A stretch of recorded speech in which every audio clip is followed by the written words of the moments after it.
샬롬 할렐루야. 마태복음 13장 49절 50절이요. 세상 끝에도 이러하리라.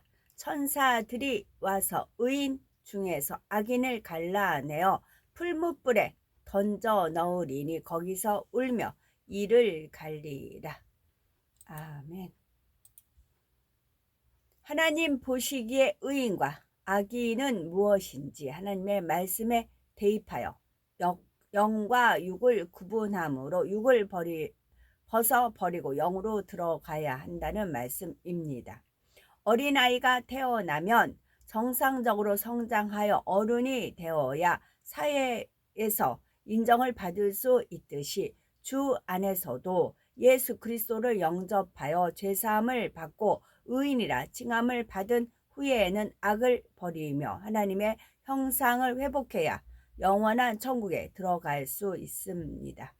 그래서 예수님께서는 마태복음 13장 49에서 50절을 통하여 세상 끝에도 이러하리라. 천사들이 와서 의인 중에서 악인을 갈라내어 풀무불에 던져 넣으리니 거기서 울며 이를 갈미 있으리라 말씀하시며 하나님께서 인정하시는 의인이 되어야 함을 강조하신 것입니다. 과연 하나님께서 보시기에 의인과 악인은 어떤 사람일까요?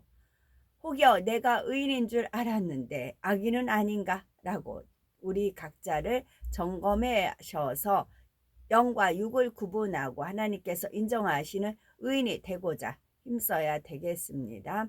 그동안 의인이 되기 위해 열심히 달려온 분들이나 스스로 의인이라 생각하는 분들이라 할지라도 내 속에도 이런 악이 있었구나 깨우치며 철저히 육을 발견하여 벗어버리고 영으로 들어가는 것이 중요합니다. 결코 소인배의 행동을 하지 않는 의인이 있습니다. 하나님께서 인정하시는 의인은 결코 소인배의 행동을 하지 않습니다. 성경에 나오는 다윗 왕과 우리아의 경우를 살펴보면 어느 날 저녁 다윗 왕은 왕궁 지붕 위를 거닐다가 우리아의 아내인 밧세바가 목욕하는 장면을 보게 되었죠. 다윗 왕이 그 여인의 아름다운 모습에 마음이 동하여 데려와 동침을 하였는데 공교롭게도 여인이 아이를 잉타하게 되었습니다. 그러자 다윗 왕은 자신이 저지른 일이 드러날까봐 전쟁터에 나가 있는 우리아를 불러 집으로 들어가 쉬었다가 전쟁터로 가라고 권합니다. 하지만 우리아는 전쟁터에 있는 다른 사람들을 생각하니 혼자 집에 가서 편히 쉴 수 없다는 이유로 집으로 가지 않고 왕궁 문에서 왕의 신복들과 더불어 잠을 잤지요. 다윗 왕은 자신의 계획이 실패하자 이번에는 우리아 편으로 전쟁터에 있는 요압 장군에게 편지를 보내었죠. 우리아를 전선의 최전방에 앞세워 전사도로 만들라는 것이었습니다. 다윗 왕은 하나님의 마음에 합한 사람으로서 하나님께서 참으로 기뻐하실 만한 중심을 소유하였음에도 불구하고 죄를 지으니 이를 감추기 위해 소인배의 모습이 나오는 것을 볼 수 있습니다. 반면에 우리아는 왕을 섬기는 신하로서 도리를 다해 충성하고자 육적인 정과 욕심을 끊고 마음을 지킴으로써 대인의 모습이 되는 것을 볼 수 있습니다. 그렇다고 해서 우리아가 다윗 왕보다 낫다는 것은 아닙니다. 한 분야에 있어 죄를 범하니 그 죄로 인해 다윗 왕이 소인배의 마음이 되더라는 것이지요. 그러나 누구든지 죄가 없으면 대인이 될 수 있을 뿐만 아니라 진리 안에서 그 뜻을 크게 이룰 수 있습니다. 진리로 비춰보아 마음에 꺼리낄 것이 없으면 즉 진리 가운데 빛 가운데 살면 하나님 앞에 담대함을 얻고 무엇이든지 구하는 대로 응답받을 수가 있기 때문입니다. 결국 다윗 왕은 자신의 죄에 대한 보응으로 엄청난 연단을 받게 됩니다. 밧세바를 통해 얻은 아들이 죽고 아들 압살롬이 반란을 일으켜 왕궁을 떠나 쫓겨다니며 수많은 백성들이 전쟁으로 죽어가는 등 철저한 연단을 받게 되었던 것입니다. 이처럼 하나님께서 사랑하시고 인정하시는 큰 사람일수록 티끌 같은 죄라도 결탄코 용납지 않으시고 연단하시는 것을 볼 수 있습니다. 그러니 큰 사람에게는 티끌 같은 죄라도 무서운 것이요 아주 작은 허물이라도 괴로운 것을 깨달아야 합니다. 어제 제가 이제 밥을 먹는데 주님께서 뭐 하나를 어떤 장면을 떠올려 주셨어요. 지금 그것을 이제 상기시켜 주셔서 우리가 천국에 딱 갑니다. 천국에 가서 주님이 이제 계시고 한 쌍에 둘러 먹고 마시는 형제 자매 모친 구하는 거라고 했어요. 한정되어 있어요. 그 수가 되어 있습니다. 그래가지고 만찬을 쫙 했어요. 그러니까 천사들이 이제 온갖 음식을 쫙 차렸어요. 식탁에. 그리고 우리 이제 예쁜 클래스 컵 있죠. 그 컵이 딱 주어졌어요. 근데 와서 천사들이 다 따랐어요. 근데 맑은 물이에요. 생수요. 생수인가 보다 했는데 이게 갑자기 어떻게 될까요? 와인으로 바뀌어요. 포도주로. 주님께서 그 가나 혼인잔치에 포도주 바뀌었듯이 분명히 천사들이 와서 쫙 그라스에 생수를 따랐어요. 생수네 이제 그랬어요. 그리고 딱 보는데 어느 순간에 와인으로 쫙 바뀌었어요. 그러면서 우리 시선은 어떻게 주님을 향해서 갑니다. 그리고는 환호성의 박수를 올려드리죠. 우리 주님은 이제 빙긋이 웃으시고요.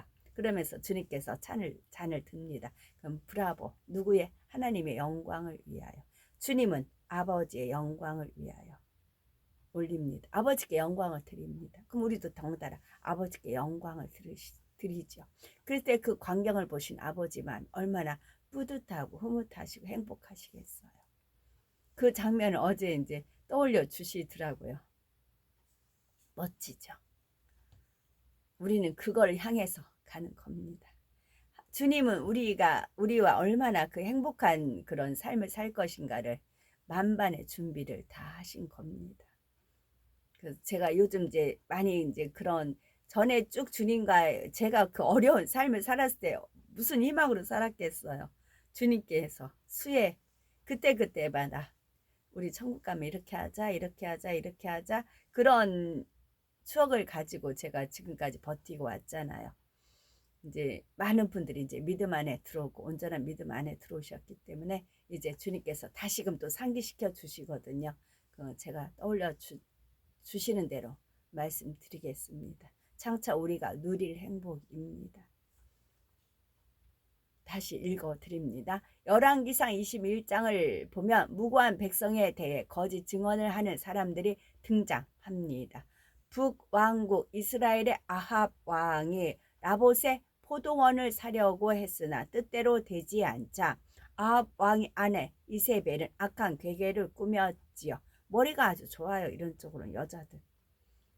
바로 비류들을 거짓 증인으로 세워 나봇에게 누명을 씌운 다음 돌에 쳐 죽이게 하였던 것입니다. 비류란 악한 일을 일삼는 무례한이나 깡패와 같은 사람을 말합니다. 이런 사람들은 돈을 받고 거짓 증인이 되어 주기도 하고 자기를 드러내고자 높은 직책의 사람 등과 가까이 하려고 힘쓰며 그들의 모임에 함께하여 은근히 자기를 과시하려는 모습을 볼 수 있습니다. 또 다른 예로 르호보암 왕의 친구들을 들 수 있습니다. 왕을 등에 업고 모든 것을 함께 누리며 즐거움을 취하고자 했던 이들은 백성들이 르호보암 왕에게 나와 과중한 세금과 노역을 경감시켜 주기를 정할 때에 너희의 멍에를 더욱 무겁게 하겠다라는 악한 말로 대응하도록 사주합니다. 그 결과 백성들의 마음이 왕에게서 떠나 이스라엘은 남과 북으로 갈라지는 비극을 낳고 말았지요. 우리도 남과 북인데 여기도 남과 북이네. 동서가 아니고. 반면에 대인의 마음을 가진 사람 어떻습니까? 모든 크고 작은 일이 공직하고 정당하며 자신의 자리를 변함없이 지켜나가는 것을 볼 수 있고 또한 자신의 행한 일에 대해 돌아온 분깃대로 복을 누리며 그 속에서 의의 행동을 취해 나가는 것을 볼 수 있습니다. 그러니 우리는 교회 안에서나 일터, 사업터 등 각종 조직 안에서 각각 자기의 본분을 알고 맡겨진 일에 충실해야 합니다. 즉 나와 가까운 사람이 권세나 명예가 있다고 해서 그 사람의 덕을 입으려 한다거나 더불어 높임을 받으려 해서는 결코 아니 되는 것입니다. 세상에서도 주인의 명예나 권세를 등에 업고 큰 소리치는 사람들이 있지요. 이러한 예는 성경상에도 찾아볼 수 있는데 바로 사라의 여종 하갈을 들 수 있습니다. 한낱 몸종에 지나지 않았던 하갈은 주인 아브라함의 아이를 잉태함으로 인해 스스로 마음이 높아져 여주인 사라를 멸시하기까지 이르렀지요. 그러나 이러한 교만으로 인해 자신의 위치를 지켜 행하지 못함으로 결국은 자신이 누릴 수 있는 복조차 누리지 못한 채 아들과 함께 쫓겨나고 말았죠. 우리는 하나님의 자녀로서 결코 이러한 악을 행해서는 아니 되며 무엇보다 먼저 마음의 변화를 입음으로써 자신의 자리를 지키고 질서와 순서를 쫓아 모든 일을 정당하게 이루어야 합니다. 우리나라의 역사를 보면 인물들의 수하에서 아래 사람들 간에 누구 상전이 높으냐 하며 다투는 경우가 종종 있었죠. 이는 윗사람에게 심히 누를 끼치는 행동으로 대인의 마음이 아닌 소인의 모습인 것입니다. 그러므로 누구든지 윗사람을 섬길 때는 자기 위치 속에서 정도를 쫓아 행해야 하며 소인의 마음으로 유명 인사나 권세가들 사이를 오가면서 함께 높은 채 하려는 것은 옳지 못하다는 사실을 알아야 합니다. 사람이 아무리 훌륭한 사람들이나 권세가 사이에서 그들의 품위를 담고 교양을 배워 자신을 덧입힌다 해도 그 마음이 바로 서 있지 않으면 아무 소용이 없는 것입니다. 신앙 안에서도 마찬가지입니다. 아직 영으로 들어가지 않은 사람이 영적인 사람을 섬기다 보면 말하고 듣고 행하는 모든 것이 자연히 그 사람을 행함을 닮게 되지요. 그러나 외모와 행함을 닮아 겉으로는 온전한 것 같아도 그 중심이 변화되지 않으면 마음속에 여전히 악의 모양이 남아있으니 이와 같은 사람을 의인 중에 악인이라 말하는 것입니다. 이처럼 아무리 지식이 있고 의인의 행동을 할지라도 그 마음의 의를 이루지 않으면 참된 의인이라 할 수 없으니 항상 진리의 말씀으로 자신을 비추어 보아 자신에게 소인의 모습이 있다면 신속히 그 마음을 변화시켜 나가야 하겠습니다. 그러면 의인 중에 악인이라는 것은 무엇으로 분별할 수가 있는 것일까요? 일반적으로 소인의 마음을 가진 사람은 더욱 대인답게 보이려고 행동하기 때문에 혹 눈에 보기에는 모양새가 좋고 큰 사람같이 여겨질 수도 있습니다. 그러나 이런 사람들이 아무리 감추려 해도 때에 따라 악함이 드러나게 되므로 그 결과가 소인배임을 증거해 주지요. 예를 들면 만일 누가 자기에게 해를 끼치거나 감정을 건드리면 용납하지 아니하고 바로 진노하는 것을 볼 수 있습니다. 자기 마음 또는 유익에 맞지 않거나 자기에게 불순종하는 사람을 만나면 그 근본이 드러나는 것입니다. 거룩한 의인인 채 온유하고 교양 있는 채 하는데 극한 상황이 되면 혈기를 내거나 악을 바람으로 소인배의 그릇됨을 나타내는 것이지요. 성경상에서도 이런 예를 찾아볼 수가 있는데 바로 이스라엘의 초대왕 사울입니다. 그는 왕과 나라를 위해 생명을 걸고 싸워 전쟁을 승리로 이끈 다윗이 백성들의 친송을 받자 이를 시기하고 미워하여 죽이려고 쫓아다닙니다. 근본 마음이 소인이었으므로 사울 왕은 계속해서 악을 행하다 결국 하나님께 버림받고 말지요. 이러한 악한 사람은 상대에 대해 미움을 갖게 되면 마음에 품고 있다가 계획을 세워 상대를 공경에 빠뜨리려고 하는 것을 볼 수 있습니다. 바로 이러한 모습을 통해 스스로 악한 자임을 드러내는 것이지요. 교회 안에서도 마찬가지입니다. 비록 의인인 것처럼 꾸미고 행할지라도 실상은 의인이 아닐 경우 말씀으로 조명해 보며 낱낱이 드러나는 것입니다. 그 중에 의인 중에 악인이란 어떤 경우를 두고 말하는 것일까요? 여기서 말씀드리고자 하는 경우에 사람은 말이나 행동이나 사람을 대하는 모습을 제3자가 볼 때 겉모양새는 참으로 좋은 대인의 모습이요 훌륭한 귀인의 상으로 보여지는 사람입니다. 그래서 실제로 대인들과 함께 오갈 수 있는 관계의 중간 위치에 자리 잡고 있으며 그 상황 속에서도 또 다른 대인들을 만나기도 하고 고위급의 사람들과 함께 어울려 친분을 유지하면서 매개체의 역할을 하기도 하지요. 그런데 문제는 대인이나 귀인들과 함께 있으니 본인도 심중에 그들과 같은 대우를 받기 원한다는 것입니다.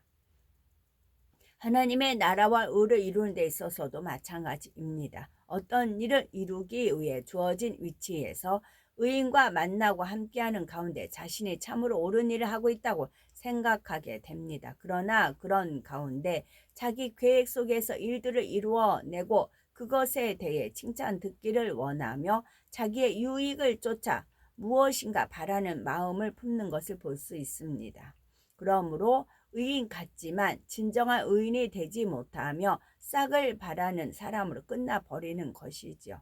싹을 바라다가 저주를 받아 문둥병이 발하였던 엘리사의 사환 게하시가 바로 그런 애로서 이런 소인배의 마음을 가진 사람은 자기의 유익을 위해서 은혜를 저버리기도 하는 것을 볼 수 있습니다.